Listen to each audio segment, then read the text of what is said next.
伫咧屏东高中以下学校，即礼拜恢复转到学校上课。不过，才上课一天，14下晡统计全屏东已经有65间学校105班，因为有老师或者是学生确诊来停课，今仔增加到211班。再去过一间高中，因为有人确诊，临时宣布停课。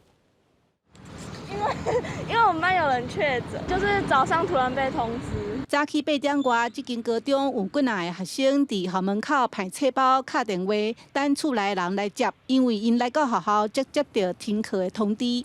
幸好今天是休假，不然的话就没有人在那。没有必要说这样反反复复又回来上课2个礼拜，然后像我们今天小朋友回来上2天，又班上同学确诊，我要来把他接回去了。家长对屏东县这礼拜恢复实体课程有无同的意见，虽望临时通知，嘛是爱请假来接囡仔。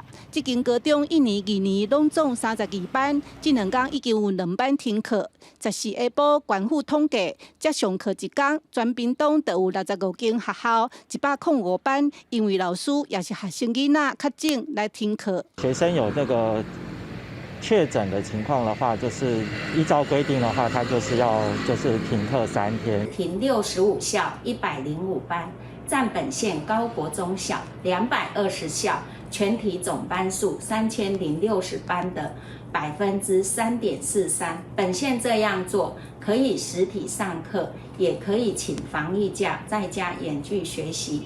教育处认为学生囡仔群体保护力有够，才决定这礼拜恢复实体课程。目前南部干那屏东嘉义市有实体上课，嘉义县、台南甲高雄也是线顶上课。